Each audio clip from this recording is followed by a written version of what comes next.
നിങ്ങൾ കഫൻ പുടവയിൽ അമിതത്വം പുലർത്തരുത്. കാരണം അത് എത്രയും പെട്ടെന്ന് നശിച്ചു പോകാനുള്ളതാണ്. അബൂബക്കർ സിദ്ദീഖ് റളിയല്ലാഹു തആല അൻഹു അതാ ആയിഷ റളിയല്ലാഹു തആല അൻഹ പറയുന്നുണ്ട്, മകളാണല്ലോ അബൂബക്കർ സിദ്ദീഖ് റളിയല്ലാഹു തആല അൻഹു രോഗിയായി കിടക്കുന്ന അവസരത്തിൽ അതാ അവിടെ ഉണ്ടായിരുന്ന ഒരു വസ്ത്രമുണ്ട്.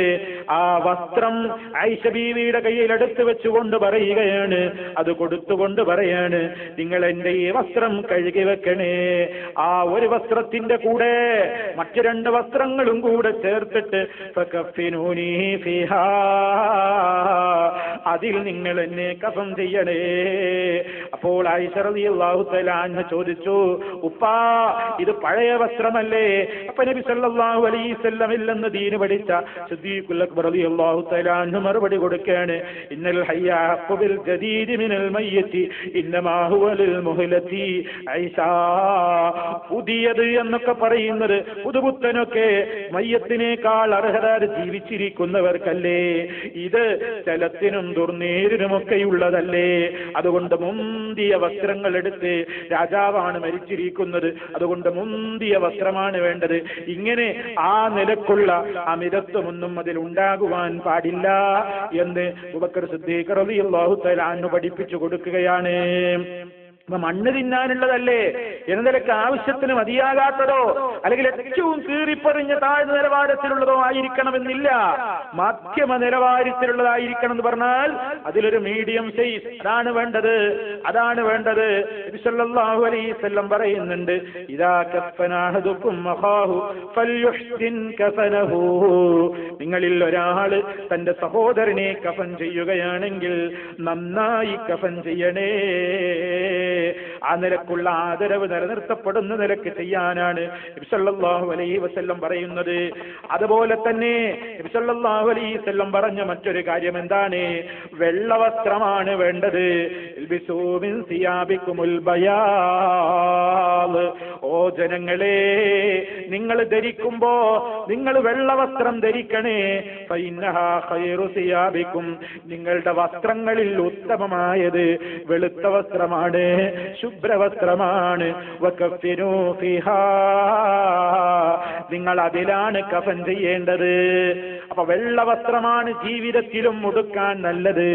ജീവിതത്തിൽ എപ്പോഴും നല്ലത് വെളുത്ത വസ്ത്രമാണ്, അതിൽ പുണ്യവുമുണ്ട്.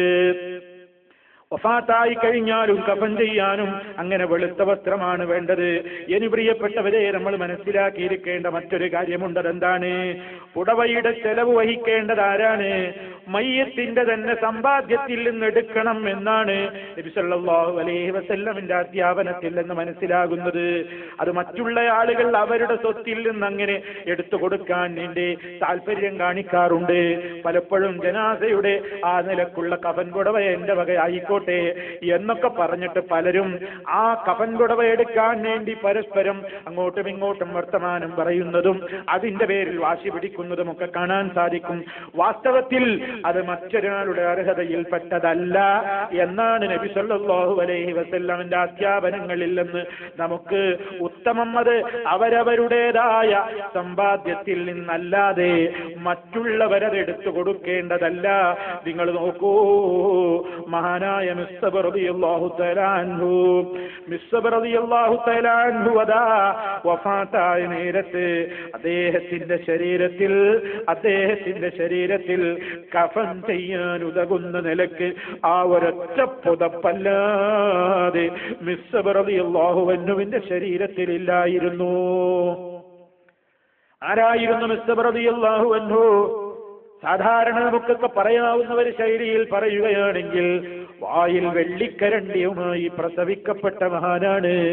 അത്രയും വലിയ പണക്കാരുടെ വീട്ടിൽ പറന്ന മഹാനാണ്.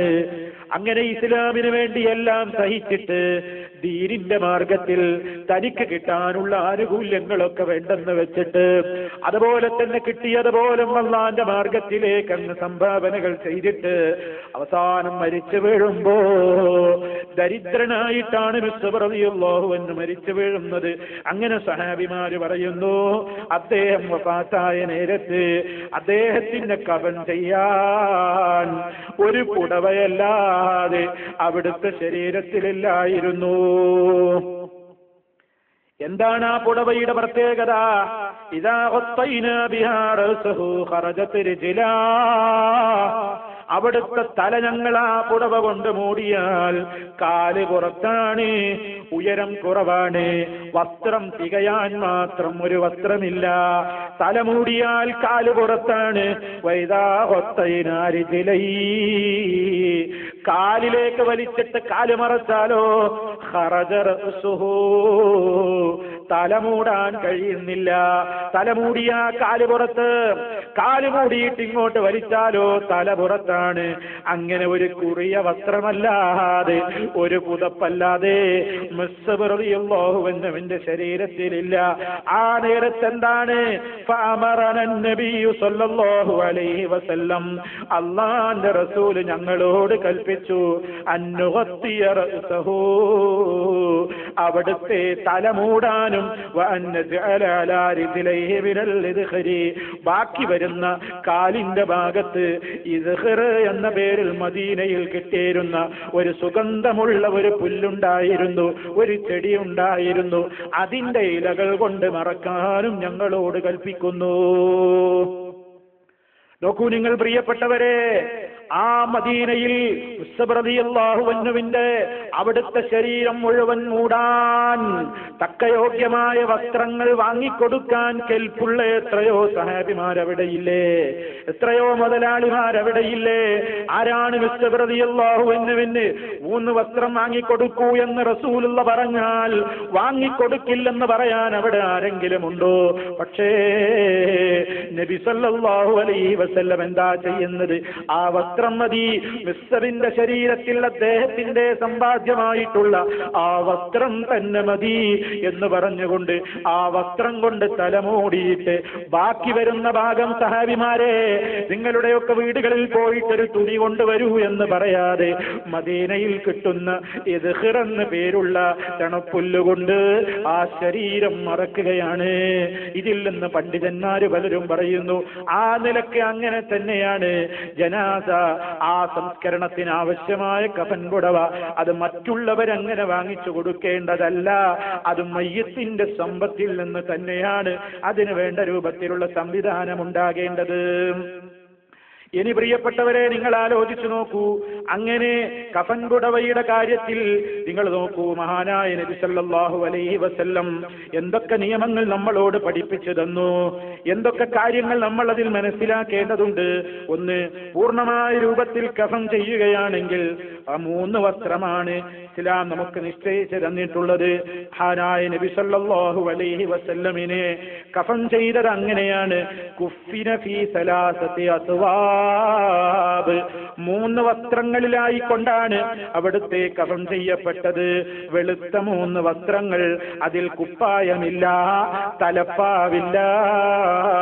നബി സല്ലല്ലാഹു അലൈഹി വസല്ലമിനെ കഫൻ ചെയ്ത രീതിയെപ്പറ്റി സഹാബിമാർ അങ്ങനെയാണ് പറഞ്ഞിട്ടുള്ളത്. സ്ത്രീയെ സംബന്ധിച്ചിടത്തോളം അവർക്ക് ഉടുതുണിയും കുപ്പായവും മുഖമക്കനക്കും പുറമേ 2 കഷ്ണം തുണി, അങ്ങനെ അടക്കം 5 എണ്ണം വേണമെന്ന് അഭിപ്രായപ്പെട്ട പണ്ഡിതന്മാരുണ്ട്. അതേ അവസരത്തിൽ സ്ത്രീയാണെങ്കിലും 5 വേണമെന്ന അഭിപ്രായം ദുർബലമാണെന്ന് പണ്ഡിതന്മാരിൽ പലരും പറയുന്നു. അവര് പറയുന്നത് സ്ത്രീക്കാണെങ്കിലും അവാണുങ്ങൾക്കാണെങ്കിലും ഒക്കെ 3 തുണി തന്നെയാണ് വേണ്ടത് എന്ന്. അതേ അവസരത്തിൽ നിങ്ങൾ നോക്കൂ, ഹജ്ജിൽ ഇഹ്റാമിലായിരിക്കെ ഒരാള് മരിച്ചു കഴിഞ്ഞാൽ ഇഹ്റാമിന്റെ വസ്ത്രത്തിൽ തന്നെയാവണം കഫൻ ചെയ്യേണ്ടത്. അങ്ങനെയാണ്. ഒരാള് ഹാജിയായിരിക്കെ ഇഹ്റാമിൽ പ്രവേശിച്ചു കഴിഞ്ഞിരിക്കെ ഒരാൾ മരിച്ചു കഴിഞ്ഞാൽ നബി സല്ലല്ലാഹു അലൈഹി വസല്ലമിന്റെ കാലത്ത് ഇബ്നു അബ്ബാസ് റളിയല്ലാഹു തആല അൻഹു റിപ്പോർട്ട് ചെയ്യുകയാണ്, ഒരു മനുഷ്യനതാ ഇഹ്റാമിലായിരിക്കെ അദ്ദേഹം സഞ്ചരിച്ചിരുന്ന ഒട്ടകത്തിന്റെ മുകളിൽ നിന്ന് താഴേക്ക് വീഴുന്നു. താഴേക്ക് വീണിട്ട് അദ്ദേഹം മരണപ്പെടുകയാണ്.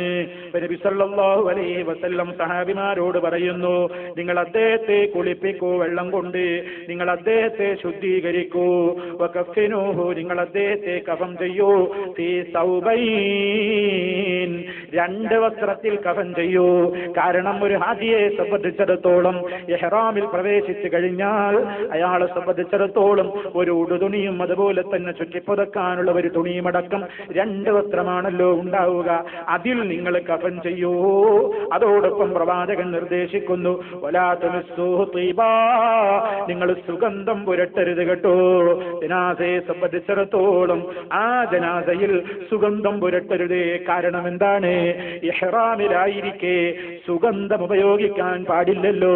അത് വഫാത്തായി കഴിഞ്ഞാലും നിങ്ങൾ ആ നിയമം പാലിക്കണം. പിന്നെ പ്രവാചകൻ നിർദ്ദേശിച്ചത് എന്താണ്? വലാ തുഹമ്മിറൂ റഅ്സഹു, നിങ്ങൾ ആ ജനാസയുടെ തല നിങ്ങൾ എന്ത് ചെയ്യരുത്? മൂടിക്കളയരുത്. കാരണം മറക്കാൻ പാടില്ലല്ലോ. ഇഹ്റാമിലായിരിക്കെ ആ ഒരു നിയമമാണല്ലോ ഉള്ളത്. അതുകൊണ്ട് ഫൈനല്ലാഹ യബ്അസുഹു യൗമൽ ഖിയാമത്തി മുലബ്ബിയാ, എന്തൊരു സൗഭാഗ്യമാണ് ഹജിയായിരിക്കെ മരണപ്പെടുന്നു എങ്കിൽ, ആ ഒരവസ്ഥയിൽ മരണപ്പെടുന്നയാളാണെങ്കിൽ അതാ അദ്ദേഹം ഖബറിൽ നിന്ന് മഹ്ശറിലേക്ക് പോകുന്ന പോക്കെങ്ങനെയാണ്? മുലബ്ബിയാ, ലബ്ബൈക്ക് ചൊല്ലിക്കൊണ്ടാണ് അദ്ദേഹം എഴുന്നേൽക്കുന്നത്. ലബ്ബൈക്ക് അല്ലാഹുമ്മ ലബ്ബൈക്ക്, തൽബിയത്ത് ചൊല്ലുന്ന അവസ്ഥയിലായിക്കൊണ്ടാണ് അദ്ദേഹം മഹ്ശറിലേക്ക് ആനയിക്കപ്പെടുന്നത് എന്ന് നബി സല്ലല്ലാഹു അലൈഹി വസല്ലം പറയുന്നു. അങ്ങനെ നബി സല്ലല്ലാഹു അലൈഹി വസല്ലമിന്റെ ഈ നിർദ്ദേശം ആ വിഷയത്തിലുണ്ട്. എന്നാൽ പ്രിയപ്പെട്ടവരെ, ഞാൻ നേരത്തെ പറഞ്ഞതുപോലെ ചില മദ്ഹബുകളിലൊക്കെ സാധാരണ പോലെ തന്നെയാണ് ഹാജിമാരുടെ സംസ്കരണ നടപടികളും പൂർത്തിയാക്കേണ്ടത് എന്ന് അഭിപ്രായപ്പെടുന്ന പണ്ഡിതന്മാരുണ്ട്. കാരണം മരണത്തോടുകൂടി ഇഹ്റാം ബാത്തിലായി എന്ന വീക്ഷണം ഉള്ള ആളുകൾ അങ്ങനെയും പറയുന്നുണ്ട്. സൂചിപ്പിച്ചു എന്നേയുള്ളൂ. പക്ഷേ അത് പിന്തുടരപ്പെടേണ്ടുന്ന മദ്ഹബല്ല, വീക്ഷണമല്ല. പ്രമാണങ്ങൾക്കാണ് ബലമുള്ളത്. മനുഷ്യരുടെ അഭിപ്രായങ്ങളിൽ തള്ളേണ്ടതുമുണ്ടാകും, കൊള്ളേണ്ടതുമുണ്ടാകും. സാന്ദർഭികമായിട്ട് ഓർമ്മപ്പെടുത്തിയതാണ്. പ്രമാണങ്ങളാണ് തെറ്റുവച്ചാത്ത നിലക്ക് മഹാനായ നബി സല്ലല്ലാഹു അലൈഹി വസല്ലമിന്റെ നിർദ്ദേശങ്ങൾ ഉണ്ടായിരിക്കെ മറ്റുള്ളവരുടെ അഭിപ്രായങ്ങൾക്ക് മുൻഗണനയില്ല, പ്രാമുഖ്യമില്ല, പ്രാമാണികതയില്ല എന്നീ അവസരത്തിൽ ഓർമ്മപ്പെടുത്തുന്നു. പിന്നെയോ കഫൻ ചെയ്യുന്ന ഘട്ടത്തിൽ പലപ്പോഴും ഇങ്ങനെ കണ്ണുകളിലും അതുപോലെ തന്നെ വിരലുകൾക്കിടയിലുമൊക്കെ ഇങ്ങനെ പരുത്തി വെക്കുന്ന, കോട്ടൺ വെക്കുന്ന സമ്പ്രദായമുണ്ട്. അതൊന്നും പ്രത്യേകമായി സുന്നത്തായി നിയമിക്കപ്പെട്ട കാര്യങ്ങളല്ല. കണ്ണിൽ കഫം, പിന്നെ ഈ കോട്ടൺ തുണി വെക്കും, അതുപോലെ തന്നെ വിരലുകൾക്കിടയിൽ ഇങ്ങനെ ദ്വാരങ്ങളിലൊക്കെ ഇങ്ങനെ പഞ്ഞി വെക്കുന്ന ഒരു സമ്പ്രദായം, അതൊക്കെ പ്രവാചകൻ സല്ലല്ലാഹു അലൈഹി വസല്ലം നിർദ്ദേശിച്ചതോ അതല്ലെങ്കിൽ ഇസ്ലാമികമായിട്ടുള്ള മര്യാദകളിൽ പെട്ടതോ ഒന്നുമല്ല. ഒക്കെ സമൂഹത്തിൽ ആരൊക്കെയോ പിന്നീട് ചെയ്തുണ്ടാക്കിയ കാര്യങ്ങളാണ്. അതുപോലെ തന്നെ ഈ പുടവയിൽ ഇങ്ങനെ മൈലാഞ്ചി വിതറുന്നൊരു സമ്പ്രദായം ചിലയിടങ്ങളിൽ കാണാം. മൈലാഞ്ചിയുടെ ഇലകൾ ഇങ്ങനെ കൊണ്ടുവന്നിട്ട് കഫൻ ചെയ്യുന്ന കഫൻ പുടവയിൽ വിതറുന്ന രീതി ചില ഗ്രാമപ്രദേശങ്ങളിലൊക്കെ നമുക്ക് കാണാനാകാറുണ്ട്. പലപ്പോഴും പ്രിയപ്പെട്ടവരെ, അതൊക്കെ സമുദായത്തിലെ ആളുകൾ ചില നാട്ടിലെ ആചാരങ്ങൾ എന്ന നിലക്ക് ചെയ്യുന്നു എന്നതല്ലാതെ അതിനൊന്നും അടിസ്ഥാനമില്ല എന്ന് ഈ അവസരത്തിൽ ഓർമ്മപ്പെടുത്തുകയാണ്. അതുപോലെ തന്നെ ചില ദുആകൾ എഴുതിയിട്ട് കഫൻ പുടവയുടെ കൂടെ വെക്കൽ, ചില ബൈത്തുകളും പദ്യങ്ങളും ഒക്കെ എഴുതിയിട്ട് കഫൻ പുടവയുടെ കൂടെ വെക്കൽ, അതുപോലെ തന്നെ ചില തരീഖത്തുകാർ അവരുടെ ശൈഖുമാരുടെ സിൽസില എഴുതി വെക്കൽ, അങ്ങനെ പല കാര്യങ്ങളും കഫൻ പുടവയുടെ കൂടെ വെക്കാറുണ്ട്. അതൊക്കെ അനിസ്ലാമികമാണ്. അതൊന്നും ഇസ്ലാം പഠിപ്പിച്ചു കഴിഞ്ഞ കാര്യങ്ങളല്ല. പിന്നെയോ ഖബറിൽ ഇതൊക്കെ കൊണ്ടുപോയി വെക്കുന്ന സംസ്കാരവുമുണ്ട്. അത് ഇൻഷാ അല്ലാഹ് അത് വിശദീകരിക്കുന്ന ഘട്ടത്തിൽ നമുക്ക് പറയാം.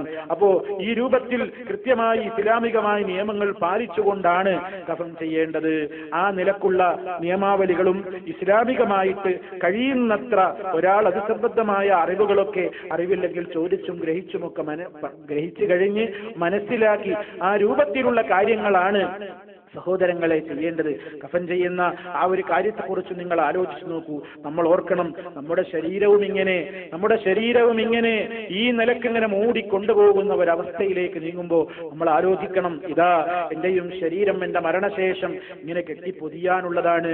അവിടുത്തെ മറക്കാതെ നടക്കുന്ന സഹോദരി, ടൈറ്റ് ഫിറ്റായ വസ്ത്രം കൊണ്ട്, ബോഡി ഷേപ്പ് പർദ്ദകളിട്ടുകൊണ്ട് ശരീരത്തിന്റെ എല്ലാ നിമ്നോന്നതികളെയും പുറമേക്ക് കാണുന്ന നിലക്ക് മുടിയുടെ അഴക് പ്രദർശിപ്പിച്ചുകൊണ്ട്, കഴുത്തും മാറും പ്രദർശിപ്പിച്ചുകൊണ്ട്, കൈത്തണ്ടയുടെ അഴകും അതുപോലെ തന്നെ മിനുസവും പ്രദർശിപ്പിച്ചുകൊണ്ട്, അടിവേറും അരവേറും ഒക്കെ കാണിച്ചുകൊണ്ട്, ശരീരത്തിന്റെ ഭംഗി പ്രദർശിപ്പിച്ചു കൊണ്ടുപോകുന്ന പെണ്ണേ, ഖബറിലേക്ക് പോകുമ്പോ എന്താണ് സ്ഥിതി? അതുപോലെ തന്നെ പുരുഷന്മാരെ, നമ്മുടെ ശരീരം എത്ര തന്നെ ഹറാമിലൂടെ തിന്നു വേർപ്പിച്ചാൽ ഇതും ഖബറിലേക്ക് കൊണ്ടുപോകുമ്പോ എന്ത് കൊണ്ടുപോകാനാണ്, എന്ത് സമ്പാദ്യമാണ് കൊണ്ടുപോകുന്നത്? ഇതൊക്കെയും നമ്മുടെ ജീവിതത്തിൽ ഇങ്ങനെ ഓരോ ഘട്ടത്തിലും ഓർത്തുകൊണ്ടിരുന്നാൽ ഹൃദയത്തിന് നൈർമല്യതയുണ്ടാകും, ജീവിതത്തിൽ സൂക്ഷ്മതയുണ്ടാകും, ഹറാമുകളിൽ നിന്ന് വിട്ടു നിൽക്കാനുള്ള പ്രേരണയുണ്ടാകും.